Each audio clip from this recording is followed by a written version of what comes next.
सभी छात्र ध्यान देंगे। आज आप लोगों को सुरभि का कक्षा 7 चैप्टर नंबर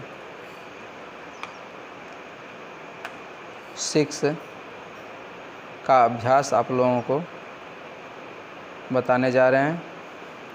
यहाँ पर आया है फर्स्ट नंबर का क्वेश्चन है, पाठम पठित्वा वदन्तु लिखन्तु च आम अथवा न। पाठ के अनुसार आप आम और न लिखिए, जो सही है उसमें आम, जो सही गलत है उसमें न। किम काकः वृक्षे वसति स्म। क्या कौवा वृक्ष पर रहता था? आम, वो वृक्ष पर ही रहता था ना। किम सैनिकः सर्पस्य विनाशस्य उपायम् अचिन्तयत्। क्या सर्प जो है, सर्प का विनाश का उपाय सैनिक सोचा था? नहीं। किम सर्पः कुटीरे वसति स्म। क्या सर्प कुटिया में रहता था? कुटीरे मतलब कुटिया होता है, तो कुटिया में रहता था? तो नहीं, इसलिए न हो गया। किम राजकुमारः प्रतिदिनं सरोवरम आगच्छति स्म। क्या राजकुमार प्रतिदिन सरोवर में आता था? आम। किम काकी हारम कोटरे क्षिपत। कौवी जो है हार को कोटर में अर्थात बिल में डाली थी? हाँ, आम। किम काकः सर्पस्य वधम अकुर्वत। क्या कौवा सांप का वध किया था? नहीं, इसलिए न। अब आगे देखिए 2 नंबर क्वेश्चन में क्या दिया, मंजूषायाः उचितम पदम चित्वा रिक्त स्थानानि पूरयन्तु। इस बॉक्स से मंजूषा मतलब बॉक्स होता है, हेल्पिंग बॉक्स जिसको कहते हैं, इससे चुन करके उचित शब्द को चुन करके खाली जगह को भरना है। तो एकस्मिन् डैश काकः वसति। तो एकस्मिन् मतलब एक काक बस रहता था। कहाँ रहता था? तो वृक्ष पर रहता था। काकः शावकान् डैश पालयति स्म। कौवा स्वशावक अपने बच्चों को डैश पालता था। किस प्रकार पालता था? तो स्नेहेन। सर्पः डैश अखादन। सांप खाया, किसको खाया? तो शावकान। राजकुमारः सरोवरे डैश स्नायाय प्रतिदिनम आगच्छति। राजकुमार प्रतिदिन स्नान के लिए आता था। ठीक ना। वस्त्राणि अवतार्य डैश स्थापयति। वस्त्र को उतार कर खाली जगह रखता था। कहाँ रखता था? तो शिलायाम। अब देखिए यहाँ पर दिया है 3 नंबर क्वेश्चन, मंजूषायाः उचितम पर्याय पदम चित्वा लिखन्तु। ये बॉक्स दिया हुआ है, इस बॉक्स से चुन करके उचित पर्याय शब्दों को चुन करके लिखना है। ठीक, चुन कर लिखना है। तो दिया हुआ है दृष्ट्वा। दृष्ट्वा का पर्यायवाची शब्द क्या होगा? इसमें देखिए, नीत्वा, भुजंग, अवलोक्य, पार्श्वम, प्राप्य। क्या होगा दृष्ट्वा का? अवलोक्य। लब्ध्वा का देखिए क्या होगा? प्राप्य। ठीक है, प्राप्य लिख दीजिए। गृहीत्वा का नीत्वा। भुजंगा मतलब अब देखिए यहाँ पर सर्पः का पर्यायवाची शब्द पूछ रहा है, तो सर्प का खोजना है। तो सर्पंग का भुजंग हो जाता है पर्यायवाची शब्द। और समीपम का क्या होता है? तो समीप मतलब क्या होता है? निकट। तो इसका पर्यायवाची शब्द क्या हो जाएगा? तो पार्श्वम, है कि नहीं? पास में। अब कह रहा है कि 4 नंबर क्वेश्चन में एतेषां प्रश्नानाम् उत्तराणि एकपदेन वदन्तु लिखन्तु च। इन सभी प्रश्नों के उत्तर एक शब्दों में आप लिखिए। पद मतलब होता है शब्द, एक पद। तो काकः काकी च कान स्नेहेन पालयति स्म। कौवा कवि किसको स्नेहपूर्वक पालता था?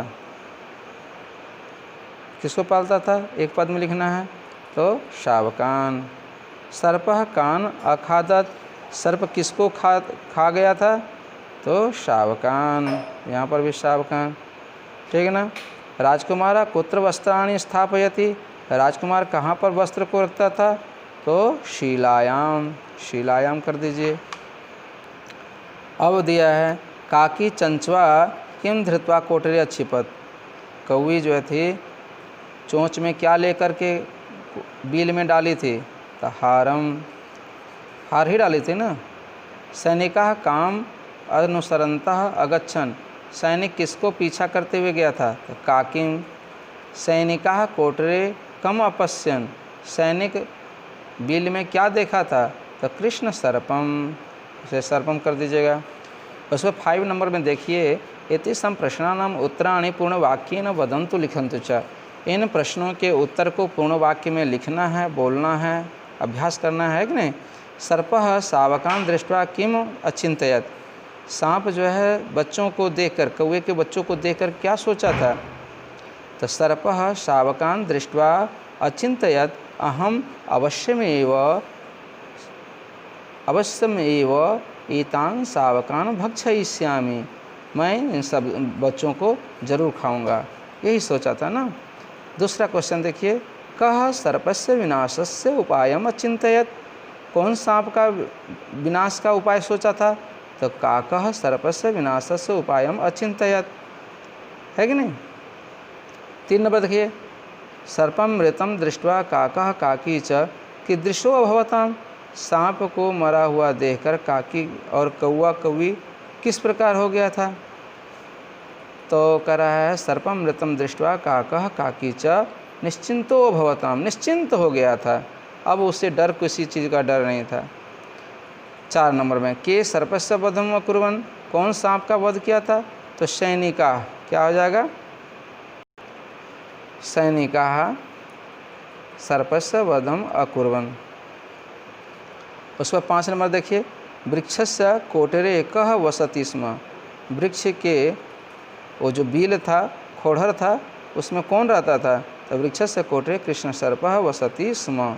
ये रहा आपका 5वां क्वेश्चन का पूर्ण वाक्य में, सेंटेंस में देना है जवाब। अब रहा 6 नंबर का, स्थूल पद्माधृत्य प्रश्न निर्माणं कुर्वन्तु, काले मोटे अक्षर जो दिख रहे हैं इस लाइन में, इस पे क्वेश्चन बनाना है। जैसे काकः काकी च वृक्षे अवसताम, कौवा कौवी च वृक्ष पर रहते थे, अब वृक्ष पर वृक्षे इसको बनाना है। तो सप्तमी विभक्ति जहाँ पर प्रयोग हो या कोई स्थानवाचक हो तो वहाँ पर कुत्र का प्रयोग किया जाता है।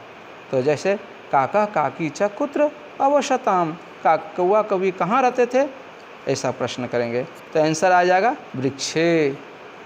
काकः विलापम कुर्वन्ति काकिम अपश्यन्, कौवा विलाप करते हुए कौवी को देखा।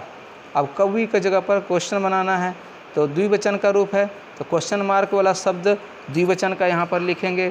तो काकः विलापम कुर्वन्तीं कम, कम यहाँ पर कुर्वन्तीं स्त्रीलिंग है यहाँ पर ना, इसलिए का के का काम हो जाएगा, काम अपश्यत, ठीक ना।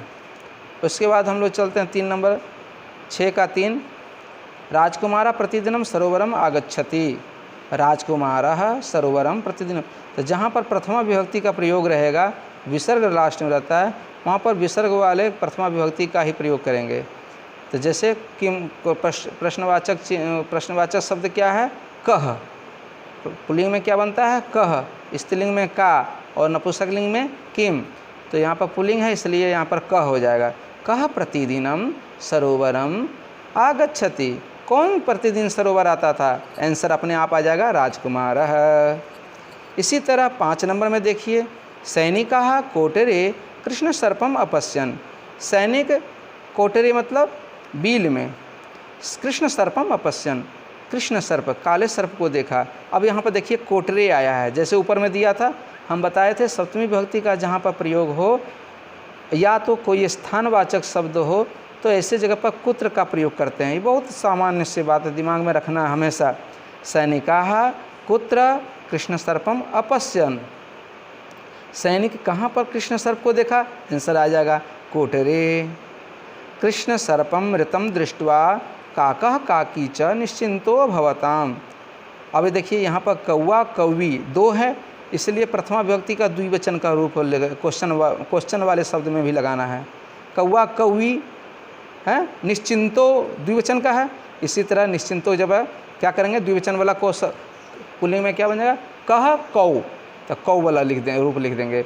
कृष्ण सर्पम मृतम दृष्ट्वा कौ च लिखने की ज़रूरत नहीं है, यहाँ पर च लिखने की ज़रूरत नहीं है। कौ निश्चिंतो अभवताम। बस इतना ही लिखना है।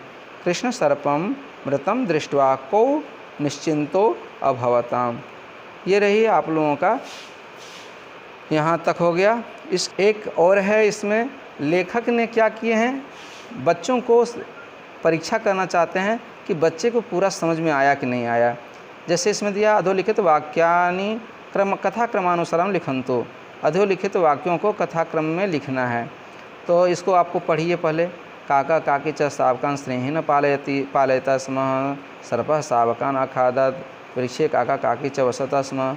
तो कृष्णस्य सर्पस्य विनाशस्य उपायम् अचिन्तयत्, तां सैनिकाः सर्पस्य वधम् अकुर्वन्, काकः चंचुहारं धृत्वा सर्पस्य कोटरे। तो पहला लाइन क्या हो जाएगा, वृक्षे काका काकी वसति स्म। 2 नंबर में क्या हो जाएगा, काका काकी च स्वशावकान स्नेहिन पालयता। 3 नंबर सर्पः शावकान अखादत्, उसके बाद सांप को खा गया था उसको, तब क्या हुआ। तब 4 नंबर में तो सर्पस्य विनाशस्य उपायम्, जब खा लिया तो सांप का विनाश के बारे में कौवा सोचने लगा। तब 5 नंबर में क्या आ जाएगा, काकी च, तब क्या किया था उसको मारने का उपाय।